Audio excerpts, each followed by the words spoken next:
Morning public. तुमच्या सर्वांचं विदर्भ स्टेशनवर स्वागत आहे. इथं कोणाला टेन्शन आहे की मला पेन्शन नाही, रिझर्वेशन हाय तरी घरात राशन नाही, रस्ते हाय तर त्यावर डांबर नाही आणि नळ हाय तर त्याच्यात पाणी नाही. इथं नेत्याच्या मांग कार्यकर्ते तर हाय, पण कार्यकर्त्यासाठी नेता नाही. कारण इथं सर्वांले टेन्शन आहे.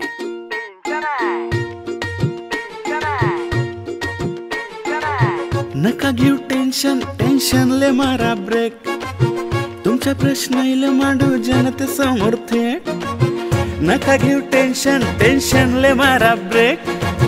तुमच्या प्रश्नाला मांडू जनते समोर थेट. काय तिची स्टाईल हाय, काय तिची स्माइल हाय, चालते अशी जशी नासाची मिसाईल हाय. तिच्या प्रश्नाला झाले सारे इम्प्रेस. आली आली आली आली श्रुतीची वऱ्हाडी एक्सप्रेस. हो आली आली आली आली श्रुतीची वऱ्हाडी एक्सप्रेस. आज आपल्याला प्रचार करावा लागतोय, याचं थोडं दुःख तर मनात असेलच. तर प्राथमिकता वरच्या लोकांनी त्याला दिलेली आहे. बीजेपीचं कार्यालय फोडलं होतं, कार्यकर्त्यांना मारलं होतं. तुम्ही पालकमंत्री असताना तुमचा अपमान म्हणून बालकमंत्री म्हटलं गेलं होतं.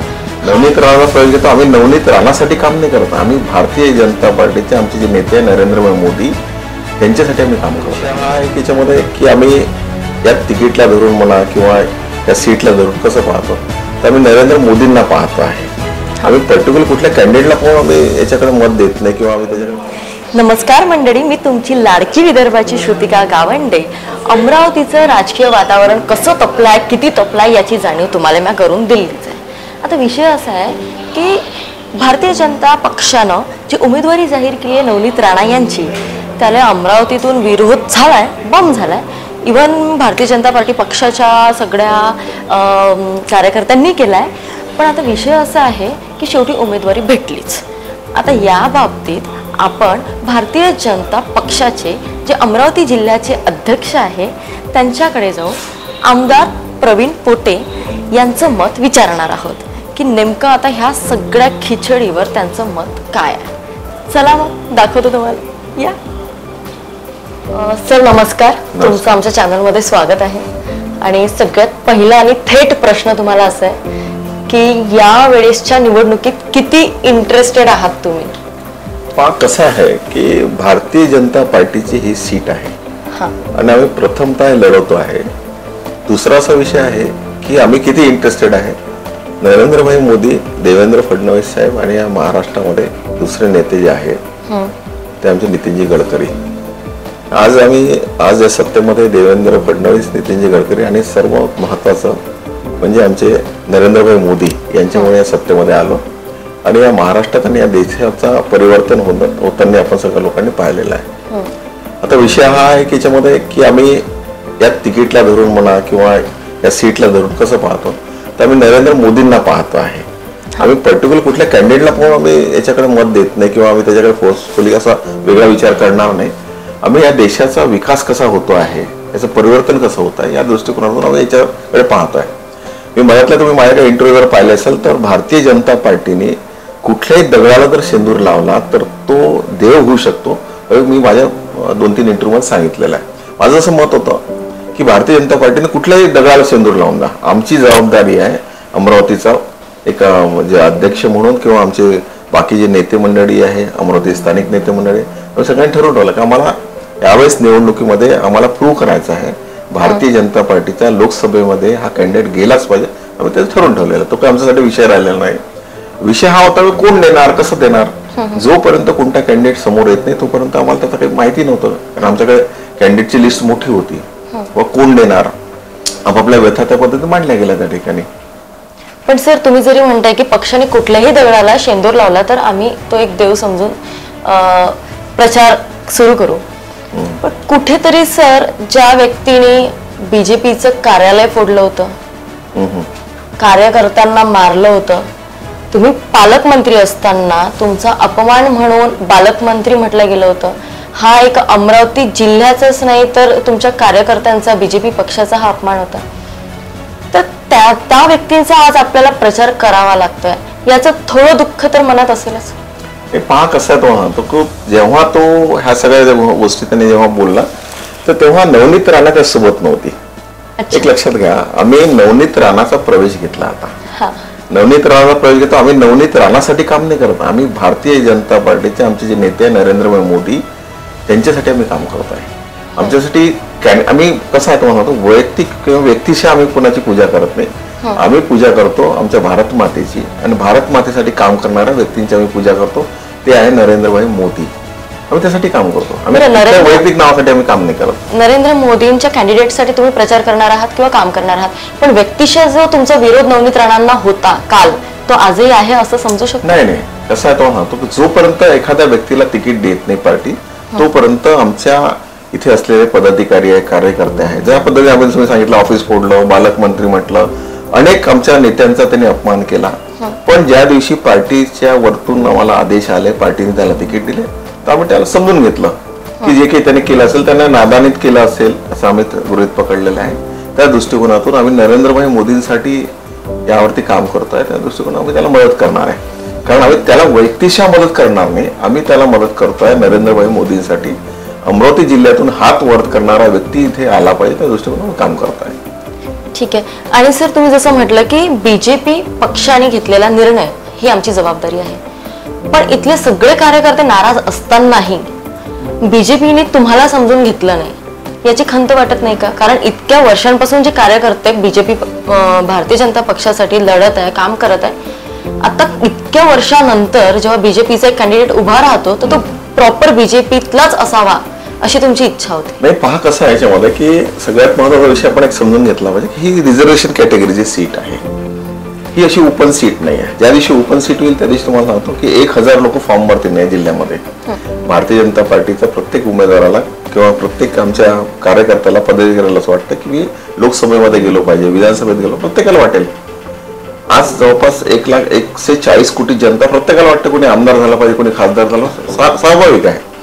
आता राहिला प्रश्न तुमचा की याच्यामध्ये आम्हाला जो तुमच्याजवळ कॅन्डिडेट नव्हता का, तुमचा बोलण्याचा अर्थ हाच होता का तुमच्याकडे कॅन्डिडेट नव्हता का, तुम्हाला विश्वासात घेतला नाही का? आमची भारतीय जनता पार्टीची अशी स्ट्रॅटेजी आहे की एकदा वरून आदेश आला की तो आमचा सर्वोपरी राहतो. आणि त्यामुळे आमचा कॅन्डिडेट कोण आहे काय, आम्हाला जोपर्यंत आम्ही त्यांच्याकडे जाऊन मांडली आमची भूमिका मांडली, आमच्याकडे 4-5 कॅन्डिडेट होते, 4-5 लोकांनी आम्हाला सांगितलं की बाबा तुम्ही आम्हाला कॅन्डिडेट द्या, आम्ही त्या पद्धतीने कॅन्डिडेट सुद्धा दिले. परंतु तुम्हाला सांगतो, नवनीत राणांनी केंद्र सरकारमध्ये ज्या पद्धतीने नरेंद्रभाई मोदींनी बिलं मांडले त्या बिलाला सपोर्ट केला. मधातल्या काळात आपण पाहिलं असेल तर उद्धव ठाकरेंच्या घरासमोर जाऊन हनुमान चालिसा वाचण्याचं काम तिने केलं.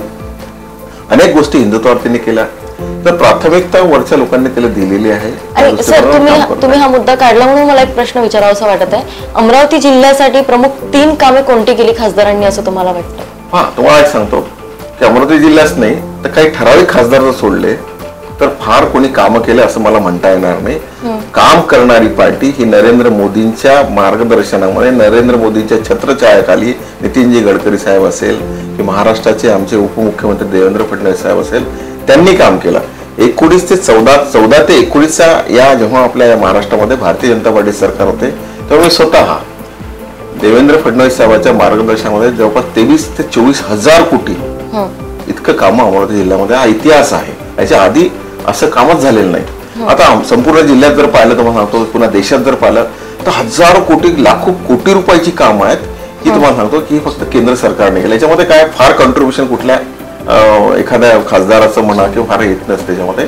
याच्यामध्ये वरची जी आमची नेते मंडळी बसली आहेत त्यांचं संपूर्ण प्रत्येक स्टेटवरती, त्या स्टेटमधल्या गावामध्ये, त्या जिल्ह्यामध्ये पारखून सगळं चालू आहे की आपल्या याच्यामध्ये देशामध्ये राहणारी मंडळी गरीब किती आहे, श्रीमंत किती आहे, त्यांना प्रत्येकाला शेवटच्या माणसाला न्याय कसा देता येईल या दृष्टिकोनातून मोठ्या मोठ्या स्कीम नरेंद्रभाई मोदींनी या ठिकाणी आणलेल्या आहेत. आता तू म्हणता 3 कामं सांगा.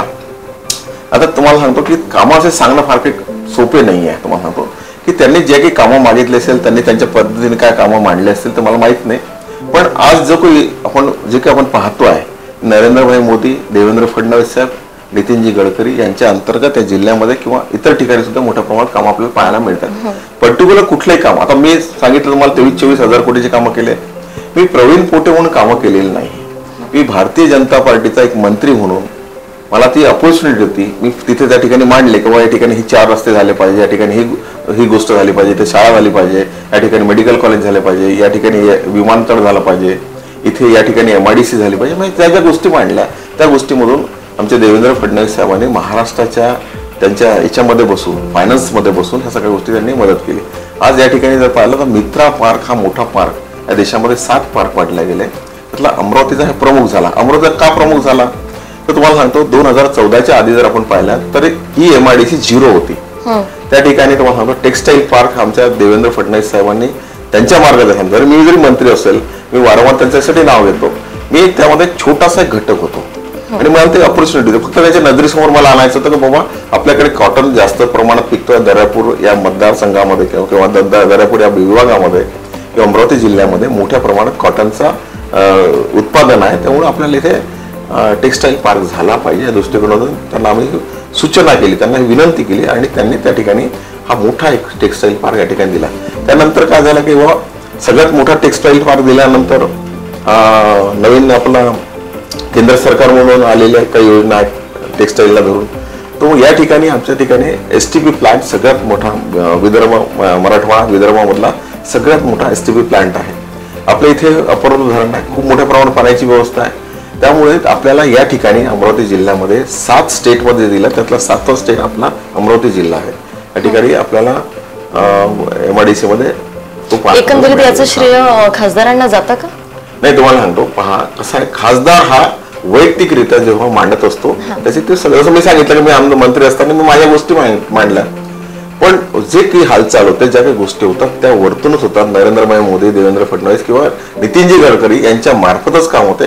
व्यक्तिशः कोणी त्याचं श्रेय लादूच शकत नाही, प्रामुख्याने सांगतो. कारण मी सांगितलं 23,000-24,000 कोटीची कामं केले, मी कधीच आजपर्यंत माझं बोर्ड लावलं नाही, कधीच मी म्हटलं नाही मी ती कामं केली. मी त्यातला एक छोटा घटक आहे. नवनीत राणा 5 वर्ष काम केलं, त्यातला एक छोटा घटक असेल ना, त्याने काहीतरी मदत केली असेल, काहीतरी पत्र दिले असेल, हा आमदार किंवा खासदार या नात्याने त्याला ह्या गोष्टी कराव्याच लागतात.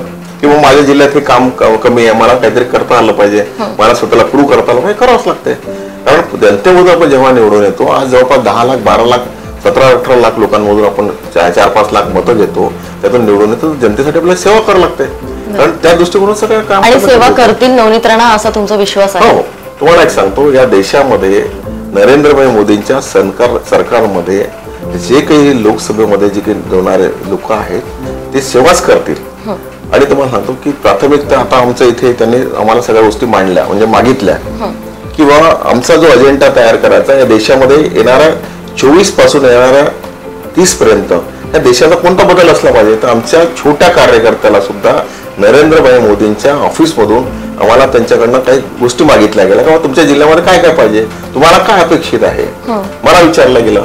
तर आम्ही त्यांना पत्र लिहून पाठवलं की मला फ्री एज्युकेशन भेटलंच पाहिजे सगळ्या लोकांसाठी, शेतकऱ्याला पाणी मिळालं पाहिजे, शेतकऱ्याला 24 तास लाईन मिळाली पाहिजे, 100% सगळ्यांना आरोग्य फ्री सेवा मिळायला पाहिजे आणि एक देश एक एज्युकेशन झालेलं पाहिजे. हा कुठल्या तरी देशामध्ये उत्पादन जे येते त्या उत्पादनाच्या आधारावरती हे डेव्हलपमेंट विकसनशील सगळ्या गोष्टी आपण पाहतोय. कारण असं काय शेवटी कसा हा पब्लिकचा पैसा आहे. जरी मी म्हटलं असतं की मी 25,000-30,000 कोटीचे कामं केले अमरावती जिल्ह्यामध्ये, तर हा माझा पैसा नाही, हा या ठिकाणून जो टॅक्स जातो आहे, या देशातून जे लोक टॅक्स भरतात त्या टॅक्सच्या आधारावरती हे डेव्हलपमेंट चालतंय असं माझं मत आहे वैयक्तिक. बरं, तर मंडळी, नवनीत राणा किंवा अमरावती जिल्ह्याचा खासदार यांना थोडं दुर्लक्षित करून जरी सर BJP किंवा भारतीय जनता पार्टी पक्षाचं जे प्रेम आहे, तुमचं प्रामाणिकपणा आहे, हा एकदम ठसठसून दिसून येत आहे, पण कुठेतरी नाराजी आहे कॅन्डिडेटला घेऊन हे लक्षात येत आहे. यावर तोडगा म्हणून बच्चू कडूंनी एक तुमच्याकडे एक हे ठेवलंय की 400 पारची यावेळेस बारी आहे, 300 जरी आले निवडून तरी नरेंद्र मोदींचीच सत्ता येणार आहे, तर तुम्ही 1-2 इकडे तिकडे थोडं करू शकता. तर हा मार्ग तुम्हाला वाटत नाही का सोयीस्कर? नाही, पाहत असा तो म्हणतो की भारतीय जनता पार्टी हे सगळे महायुतीचे घटक लोक आहेत. त्याच्यामुळे बच्चू कडू असेल किंवा शिंदे शिवसेना असेल किंवा अदर आमचे जे घटक पक्ष ते असतील, स्वाभाविकपणे या लोकांना वाटतं की बाबा अमरावती जिल्ह्याचा कुठलाही खासदाराचं तिकीट देत असताना त्यांना गृहीत धरला गेलं नाही असं त्यांचं मत आहे, माझं नाही आहे, त्यांचं मत आहे. किंवा आम्हाला विचारलं पाहिजे होतं याच्यामध्ये कुठल्या कॅन्डिडेटला द्यायला पाहिजे होतं काय, त्या दृष्टिकोनातून त्यांची नाराजी आहे. येणाऱ्या काळामध्ये आमचे प्रदेश अध्यक्ष असतील किंवा आमचे देवेंद्र फडणवीस साहेब असतील तर त्याची नाराजी दूर करतील आणि त्या पद्धतीने त्याचा तोडगा सुद्धा काढतील. मला असं फार काही वाटत नाही याच्यामध्ये किंवा तोडगा निघणार नाही असं मला अजिबात वाटत नाही. मी तुम्हाला सांगतो की या ठिकाणी भारतीय जनता पार्टीचं अमरावती मध्य जिल्ह्यामध्ये कमळच फुलेल हे प्रॉपर मी तुम्हाला सांगू शकतो. आता राहिला नाराजीचा प्रश्न किंवा नाराजी आहे का, तुम्हाला वाटते तुमच्या बोलण्यावर नाराजी आहे? माझ्या वैयक्तिक बोलण्यामध्ये अजिबात नाराजी नाही. माझ्या पक्षाच्या कुठल्याही कार्यकर्त्यामध्ये कुठल्याही पदाधिकाऱ्यामध्ये अजिबात नाराजी नाही. जी नाराजी होती ते तिकीट मिळेपर्यंत नाराजी असते, एकदा तिकीट मिळाली की नाराजी ऑटोमॅटिक खतम होते. कारण तुम्हाला सांगतो की 14 नंतर जर तुम्ही पाहिला, आपण असंच म्हणत नाही की महाशक्ती देश बनतोय. आज इतर देशामध्ये भारताचं स्थान कोण्या ठिकाणी होतं, आज 10 वर्षाच्या काळानंतर भारताचं स्थान कुठे आहे हे आपण समजून घेतलं पाहिजे. प्रत्येकाला असं वाटतं की मला माझ्या घरातला कलेक्टर झाला पाहिजे, प्रत्येक घरातला कलेक्टर होणार नाही. त्याच पद्धतीने घटक पक्ष जेवढे आहे तर त्याला असं वाटतं माझ्या जवळचा माणूस खासदार व्हायला पाहिजे होता. त्या दृष्टिकोनातून ही नाराजी आहे. तशी नाराजी मला असं वाटत नाही की फार नाराजी असलेल्या लोकांची नाराजी दूर होऊन तेही प्रचारात सामील होतील असा तुम्हालाही विश्वास आहे.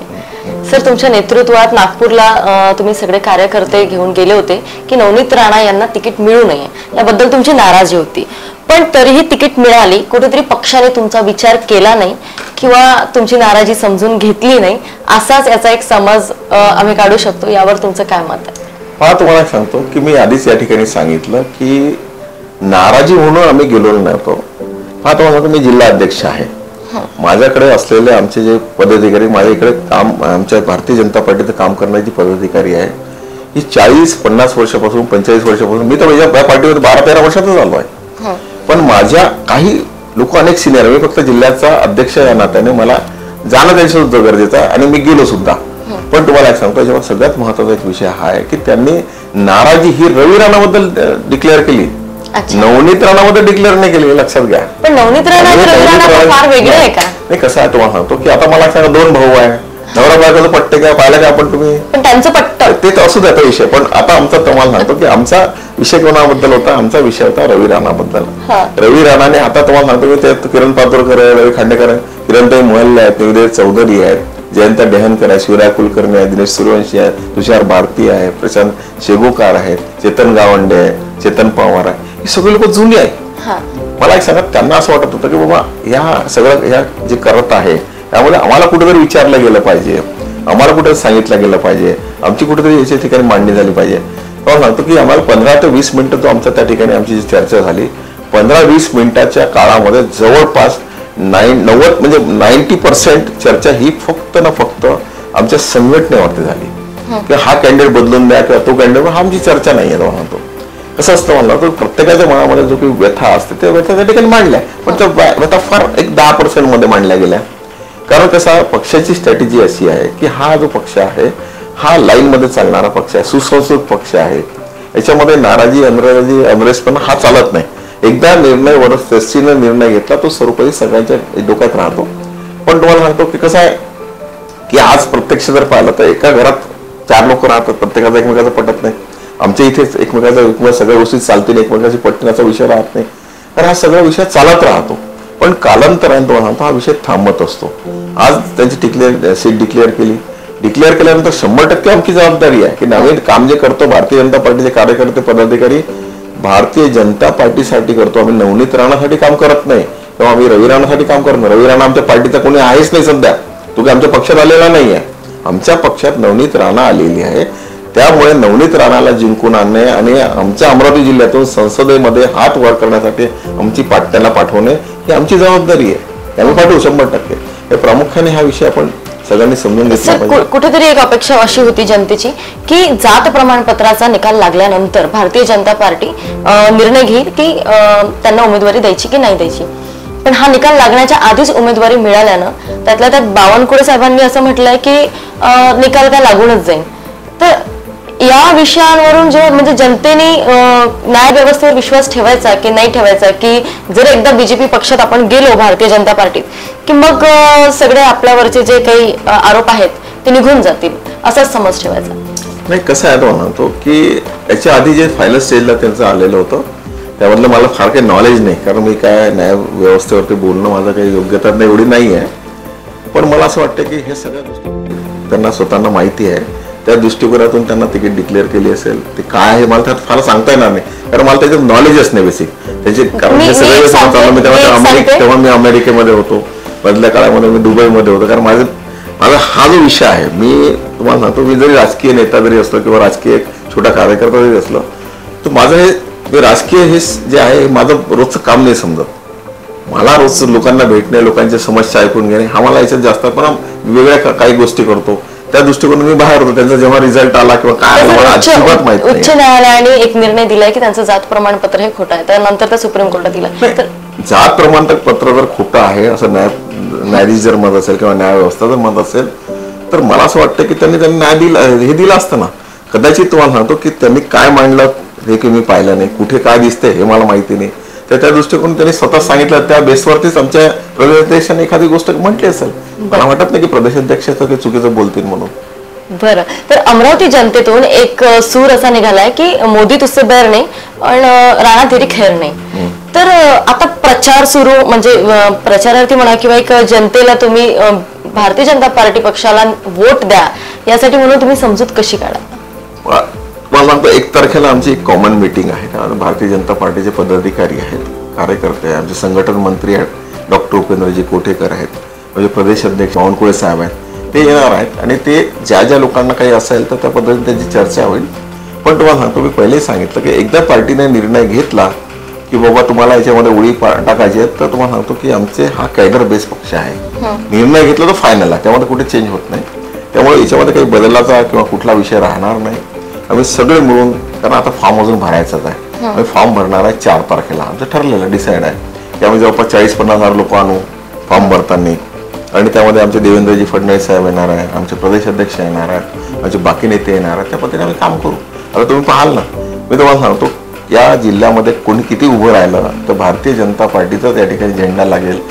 हा जो विश्वास आहे तुमचा आणि तुमच्यासारख्या अनेक नेत्यांचा, हा विश्वास ईव्हीएम मशीन मधून कुठून येतो का? म्हणजे नाही, तुम्हाला विरोधक म्हणतात नाही, विरोधकांना काय तुम्हाला सांगतो की फार काही त्याच्यामध्ये त्यांच्या विरोधकांबद्दल बोलणं काही फार योग्य नाहीये.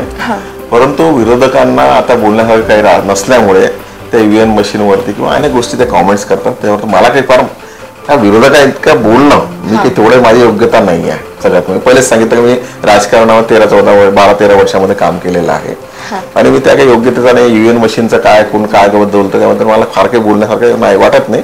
पण आमचं तुम्हाला सांगतो की याच्यावरती आमचा विश्वास सगळ्या गोष्टीवरती आहे, आमच्या सगळ्या श्रेष्ठींवरती विश्वास आहे की भारतीय जनता पार्टी ही कॅडर बेस पार्टी आहे. भारतीय जनता पार्टी ही कधीही नियमाच्या बाहेर जाऊन कधी काम करणार नाही, कारण सुसंस्कृत पार्टी आहे. या देशाला महाशक्ती बनवण्याचं काम फक्त भारतीय जनता पार्टीच करू शकते. अनेक पक्षांमध्ये अशी तयारी झालेली आहे की त्यांना सुचत नाहीये. मग सुचत नाही तर काहीतरी बोलायचं, कधी एव्हिएशन मशीन बद्दल बोलायचं, तर कधी बॅट वरती बोलायचं, तर कधी म्हणायचं कोर्टाबद्दल बोलायचं, तर कधी असं वेगळे विषय आहेत. त्या दृष्टिकोनातून ते चालत राहणार आहे. पण आम्हाला आमचा पूर्ण निश्चय आहे की येणाऱ्या काळामध्ये अमरावती जिल्ह्यामध्ये भारतीय जनता पार्टीचा झेंडा या ठिकाणी लागेल. दिल्लीमध्ये भारतीय जनता पार्टीचा कॅन्डिडेट पोहोचेल अशी आम्हाला अपेक्षा आहे. Thank you so much sir. एकंदरीत PR पोटे म्हणून ओळखल्या जाणाऱ्या आमच्या अमरावतीमधील भारदस्त असं व्यक्तिमत्व, जे पाऊल टाकतात फुंकर मारून मारून किंवा बोलताना त्यांच्या डोक्यावर बर्फ असतो असं आपण नेहमीच ऐकतो, पण आता तुम्ही अनुभवलं असेल या मुलाखतीमधून. या ठिकाणी विदर्भाची श्रुतिका ही चांगलं या ठिकाणी काम करते आहे. या चॅनलवरती सुद्धा आपण हे मला वाटतं लाईव्ह आपण पाहू शकाल आणि मी तिला खरंच खूप मनापासून शुभेच्छा देतो. एक कर्तृत्व स्त्री आपल्याला अमरावती जिल्ह्यामध्ये निर्माण होताना दिसते, त्याला मी मनापासून शुभेच्छा देतो आणि आपल्या चॅनलला सुद्धा शुभेच्छा देतो. धन्यवाद. एवढ्या अभ्यासू नेतृत्वाला माझं कौतुक केलं तर मला असं गदगदून आलंय. ठीक आहे, 5 चॅनल, कर्तृत्ववान स्त्री मी, है ना? थँक्यू. तर भाई एकंदरीत अशी मुलाखत झाली आहे. प्रवीण पोटे सरांचं काय म्हणणं होतं हे तुम्ही ऐकलंच आहे. आता विषय असा आहे की शेवटी कितीही नाराजी असली काही असलं तरी पक्षानं जे सांगितलं ते काळ्या दगडावरची पांढरी रेघ असं यांचं म्हणणं आहे. तर आता ही उमेदवारी जाहीर झाली आहे आणि या उमेदवारीला 400 पारच्या नाऱ्यामध्ये सामील करून निवडून आणायचं 100% असं भारतीय जनता पक्षाचं एकंदरीत मत असल्याचं आपल्या लक्षात आलंय.